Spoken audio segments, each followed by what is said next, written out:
Alors, MVA, ça veut dire maintenance des véhicules automobiles. D'accord. J'ai choisi cette section parce que j'aime bien la travail manuel, la mécanique, comment... Alors, il faut avoir une bonne analyse technique, une réflexion logique, on va dire, et puis avoir aussi des aptitudes manuelles, tu vois, pour pouvoir accéder aux pièces qui sont pas toujours très accessibles, surtout sur les nouveaux véhicules. À chaque fois, par exemple, dès qu'on ouvre un capot et un moteur, en fait, à chaque fois, le moteur est différent, donc ce qui fait qu'à chaque fois qu'on ouvre une voiture, c'est assez passionnant de voir comment ça a été mis, ils ont mis ça là, ça là. Donc oui, en fait, à chaque fois, ça change et c'est intéressant. Alors, en matériaux, on utilise, je dirais que notre matière première, ce sont les automobiles de toutes marques, toutes sortes. Mais il y a aussi beaucoup d'outillages qu'on utilise. On n'utilise pas vraiment de matériaux, de matière d'œuvre. On a l'aquo-intervention, ce qui nous permet, avec par exemple nos profs de français, d'apprendre plus sur l'histoire des véhicules. Par exemple, les voitures électriques, qu'est-ce qu'elles vont devenir plus tard, les voitures diesel et essence, ce qui va se passer avec. On a la techno automobile, ça nous apprend de la fonction électrique du véhicule, la composition du véhicule, les différents types de voitures. Par exemple, si c'est un camion, un utilitaire ou une voiture toute simple. La composition d'un moteur, la composition de la matière, par exemple de la roue. On a aussi la réalisation de chefs-d'œuvre, par exemple établir une fiche technique d'une machine, la sécurité qu'il faut prendre, son utilisation spécifique et à quoi elle sert. Et si ce qui est nous, on a un dossier technique à établir. Ça, on fait ça en co-intervention ou en réalisation de chef-d'œuvre. On a un thème spécifique à choisir. Et il faut, par exemple, sur un embrayage, expliquer la panne qu'on a eue.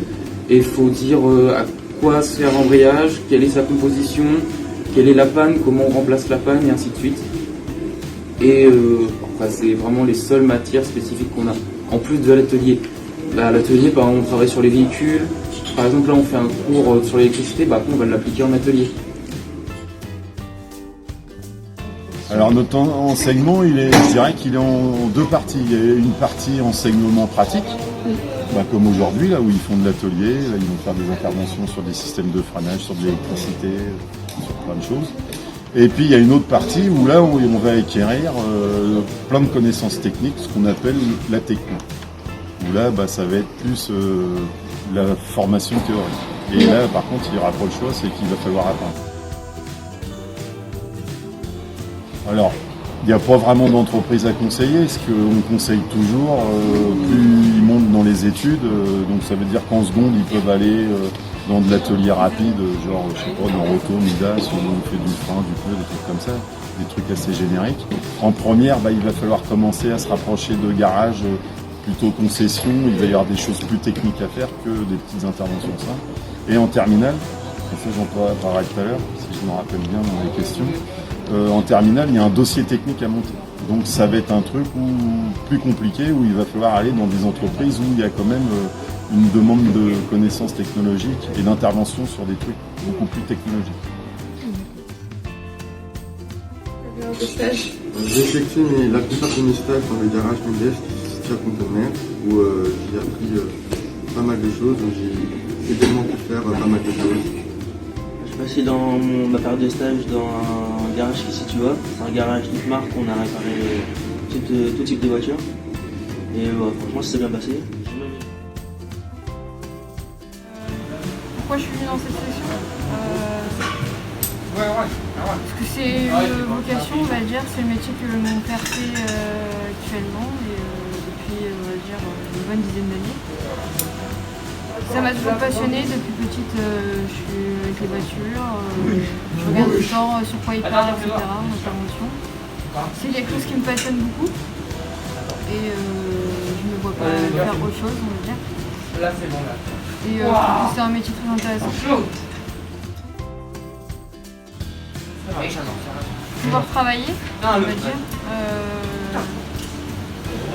L'occasion d'être en atelier assez souvent par rapport au général où on apprend que les matières nécessaires, on va dire. Alors que là, c'est vraiment centré sur notre métier à nous et c'est très intéressant. Très bien.